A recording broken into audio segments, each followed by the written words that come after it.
तो आइए अब हम समझना स्टार्ट करते हैं क्वेश्चन नंबर 7 को। यहाँ पर क्वेश्चन बोला, यदि त्रिभुज ए बी सी की भुजाओं ए बी और ए सी पर, हमारे पास एक ए बी सी नाम का त्रिभुज है जिसकी भुजा ए बी और ए सी पर क्रम से बिंदु डी और ई इस प्रकार हैं। ए बी पर डी है और ए सी पर ई है। ये इस प्रकार है कि A B equal to 5.6 centimetre, जो ए बी का मान है वो 5.6 सेंटीमीटर का हो गया। A D equal to 1.4 centimetre, जो हमारे पास ए डी का मान है वो 1.4 सेंटीमीटर हो गया। ए सी इक्वल टू 7.2 सेंटीमीटर, जो ए सी है ना वो 7.2 सेंटीमीटर हो गया। और A E equal to 1.8 centimetre, A E equal to क्या हो गया 1.8 सेंटीमीटर। तो सिद्ध कीजिए कि डीई समांतर बीसी। ठीक है, तो हमको साबित करना है कि डीई जो है वो बीसी के समांतर है। देखिए, सबसे पहले जब भी सिद्ध करने की बात आता है तो आपको पता होना चाहिए, हम लोग लिखते हैं सबसे पहले जो भी दिया हुआ है उसको, इसके बाद जो साबित करना है उसको लिखते हैं, इसके बाद प्रमाण देते हैं। ठीक है, अगर रचना आप कर रहे हैं तो रचना देते हैं, ठीक है, नहीं तो डायरेक्ट हम लोग प्रमाण लिखना स्टार्ट करते हैं। तो मैं थोड़ा सा पहले भूल गया था, तो सबसे पहले आपको लिखना पड़ेगा ये चीज। ठीक है, दिया हुआ है, इसके बाद साबित करना है, यहाँ से प्रमाण स्टार्ट होगा। ठीक है, तो देखिए जो कुछ भी दिया रहेगा हम लोग इसको लिख देंगे। यहाँ पर त्रिभुज एबीसी की भुजाओं ए बी और ए सी पर क्रम से बिंदु डी और ई इस प्रकार हैं कि A B equal to 5.6 centimetre, A D equal to 1.4 centimetre, A C equal to 7.2 centimetre और ए इक्वल टू 1.8 सेंटीमीटर। सिद्ध करना है कि डी समांतर बीसी होगा। ठीक है, तो हमने सब कुछ आपको बता दिया, दिया हुआ है जो भी है, सिद्ध करना है जो कुछ भी। अब हम चलते हैं प्रमाण की ओर। ठीक है, देखिएगा, चूंकि ए बी इक्वल टू, हम अगर ए बी को लिखते हैं तो ए बी हमको कैसे मिलेगा, ए डी और बी डी को जोड़ने के बाद। तो मैंने लिख दिया यहाँ पर A B equal to A D plus B D. ठीक है, ए बी का जो वैल्यू हमारे पास है वो दिया हुआ है 5.6 सेंटीमीटर, तो मैंने यहाँ पुट कर दिया, इक्वल टू ए डी का जो वैल्यू हमारे पास है वो 1.4 सेंटीमीटर है, तो मैंने यहाँ पर रख दिया, प्लस बी डी हो गया। ठीक है, 5.6 को ये पर छोड़ देंगे, ये 1.4 जो है पॉजिटिव साइड में है, पॉजिटिव है और राइट हैंड साइड में है, तो लेफ्ट हैंड साइड में अगर लेकर आते हैं तो हमारा निगेटिव हो जाएगा, इक्वल टू बी डी हो जाएगा। तो दोनों घटाते हैं तो हमारे पास आ जाएगा 4.2 सेंटीमीटर बी डी का मान। ठीक है, तो बी डी का मान मैंने अभी तक ला दिया कितना, 4.2 सेंटीमीटर। ठीक है, अब देखिएगा, अब ऐसे करके ए सी इक्वल टू देखते हैं, ए सी कैसे मिलेगा, ए ई को और सी ई को जोड़ने के बाद मिलेगा। ठीक है, तो ए C equal to A plus सी, यहाँ पर ए सी का जो मान है हमारे पास 7.2 दिया हुआ है, मैंने यहाँ पर रख लिया। ए ई का जो मान है हमारे पास 1.8 सेंटीमीटर दिया हुआ है, मैंने यहाँ भी रख लिया। सी ई का मान फाइंड करना है।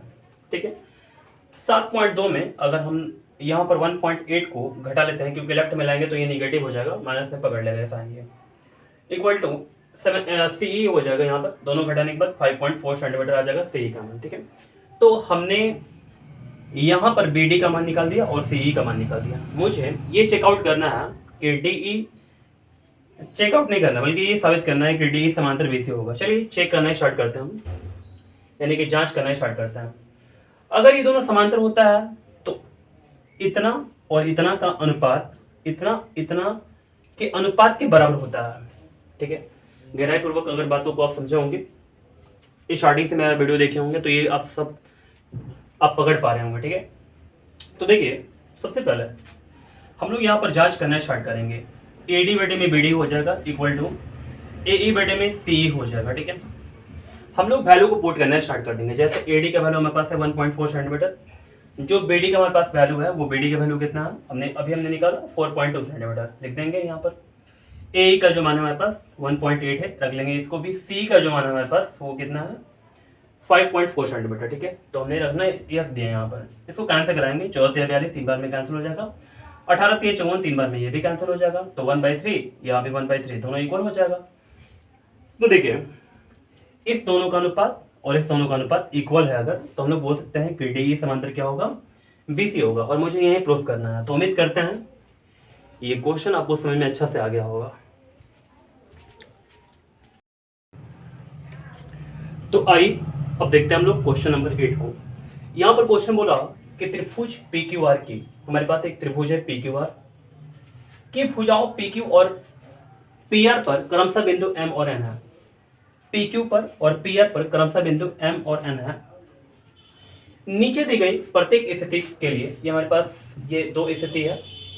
बताइए कि एम एन समांतर क्यू आर है कि नहीं। तो हमको बताना है कि एम एन समांतर क्यू आर हो पाएगा कि नहीं हो पाएगा। तो चलिए देखना स्टार्ट करते हैं। हमारे पास जो वैल्यू गिवन है आप देख सकते हैं, ये पहला क्वेश्चन है और दूसरा हमारे पास ये वाला है सब, ठीक है। तो हम जांच करना स्टार्ट करते हैं कि इसका और इसका अनुपात इसके अनुपात के इक्वल हो पाएगा कि नहीं हो पाएगा। अगर इक्वल हो पाता है तो ये दोनों समांतर होगा, अगर इक्वल नहीं हो पाता है तो समांतर नहीं होगा। तो देखिएगा जांच करना स्टार्ट करते हैं। पी एम बटे में क्यू एम, पी एम बटे में Q M equal to P N बटे में R N, equal to P N बटे में आर एन, ठीक है। अब देखिए, अब ध्यान से देखिएगा, अगर तो पी एम का तो वैल्यू दिया हुआ हमारे पास ये वाला, क्यू एम का वैल्यू दिया हुआ ये वाला, पी एन का वैल्यू दिया हुआ ये वाला, लेकिन आर एन का वैल्यू नहीं दिया हुआ है। यहाँ पर पी आर का वैल्यू दिया हुआ है, ठीक है। तो आप अगर आर एन का पोजीशन देखेंगे, पी एम का क्यू एम का पोजीशन ये है, पी एम का ये, क्यू एम का ये, पी एन का आपका ये वाला है, लेकिन आर एन का नहीं दिया हुआ है। तो हमारे पास दिया हुआ है पी आर इतना दिया हुआ है। अगर आर एन आप निकालना चाहते हैं तो पी आर में से पी एन घटा लेंगे, पी एन में से क्या करेंगे, पी एन घटा लेंगे तो हमारे पास क्या आ जाएगा, यानी कि आर एन का मान आ जाएगा। तो अब हमारे पास सब कुछ वैल्यू गिवन है, जो कुछ भी हमने अभी लिखा है यहाँ पर, ठीक है। तो देखिए वैल्यू हम लोग पुट करना स्टार्ट करेंगे। पी एम का वैल्यू कितना है आप देख सकते हैं, यहाँ पर 4 है। क्यू एम का वैल्यू कितना है, 4.5 है, इक्वल टू हो जाएगा पी एन का वैल्यू हमारे पास क्या है, 4 है, 4 लिख देंगे। पी आर का वैल्यू हमारे पास क्या है, 8.5 है, 8.5 लिख देंगे। पी एन का वैल्यू क्या है हमारे पास, पी एन का वैल्यू हमारे पास है 4, ठीक है। पी एन का वैल्यू हमारे पास कहाँ, यहाँ पर है, 4 हो गया, ठीक है। और देखिए सॉल्व करना स्टार्ट करते हैं। 4 बटे में 4.5 इक्वल टू 4 बटे में यहाँ पर दोनों घटाएंगे तो हमारे पास 4.5 आ जाएगा। ये दोनों इक्वल है तो हम लोग बोल सकते हैं कि एम एन समांतर जो होगा क्यू आर के, ठीक है, एम एन समांतर क्यू आर होगा, ओके। तो ये हमारा आंसर है। ये आप पूछ रहा है कि नहीं है, तो हमको बताना है कि होगा कि नहीं होगा, तो हमने लिख दिया होगा, ठीक है ना। चलिए दूसरा देखते हैं, दूसरा हो पाएगा नहीं हो पाएगा, ठीक है। देखिएगा जांच करना स्टार्ट करते हैं। इसमें फिर से हम लोग क्या करेंगे, पी एम बटे में Q M equal to P N बटे में आर एन हो जाएगा। अब देखिए हमारे पास पी एम का वैल्यू दिया हुआ कि नहीं दिया हुआ है, यहाँ पर दिया हुआ है। क्यू एम का वैल्यू दिया हुआ कि नहीं दिया हुआ है, क्यू एम का वैल्यू नहीं दिया हुआ है। फिर इसके बाद पी एन का वैल्यू दिया हुआ कि नहीं दिया हुआ है, पी एन का वैल्यू हमारे पास दिया हुआ है। आर एन का वैल्यू दिया हुआ कि नहीं दिया हुआ है, नहीं दिया हुआ है, ठीक है। तो देखिए पी एम और क्यू एम आप देख सकते हैं, पी एम क्यू एम यहाँ पर है, पी एन आर एन कहाँ पर है, पी एन और आर एन हमारे पास यहाँ पर है। क्यू एम को कैसे निकालेंगे आपको पता है, क्यू एम को कैसे निकालेंगे, पूरा पी क्यू में से पी एम को घटा लेंगे, पी क्यू में से क्या करेंगे, पी एम को घटा लेंगे। और यहाँ पर आर एन कैसे निकालेंगे, आर एन निकालने के लिए पी आर में से पी एन को घटा लेंगे, पी आर में से पी एन को घटा लेंगे तो हमारे पास आर एन आ जाएगा। अब वैल्यू हम लोग पुट करना स्टार्ट कर देंगे। पी एम का वैल्यू हमारे पास कितना दिया हुआ है आप देख सकते हैं, पी एम का वैल्यू हमारे पास कितना दिया हुआ है, यहाँ पर 0.16 रख लेंगे।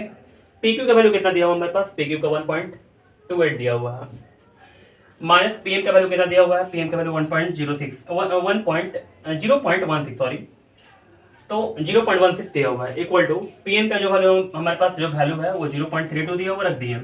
पी आर का वैल्यू हमारे पास कितना है, पी आर का वैल्यू 2.56 है, रख दिए यहाँ पर। पी एन का जो मान हमारे पास है 0.32 है, इसको भी रख दिए। अब 0.16 हो जाएगा ऊपर, घटाने पर हमारे पास आएगा 1.12 इक्वल टू 0.32 हमारे पास हो गया, दोनों घटाने के बाद हमारे पास आ जाएगा 2.24। घटाएंगे 16 से 112, इसको भी घटाएंगे तो 7 बार में कैंसिल हो जाएगा। 1/7 ऊपर यहाँ पर बचा लेफ्ट में और राइट में भी बचा 1/7। तो देखिए हमारा दोनों जो अनुपात है ना वो बराबर है, ठीक है। तो हम लोग बोल सकते हैं कि एम एन समांतर क्यू आर होगा। तो दोनों समांतर हो रहा है यहाँ पर, ठीक है। उम्मीद करते हैं कि ये क्वेश्चन आप अच्छे समझ गए होंगे।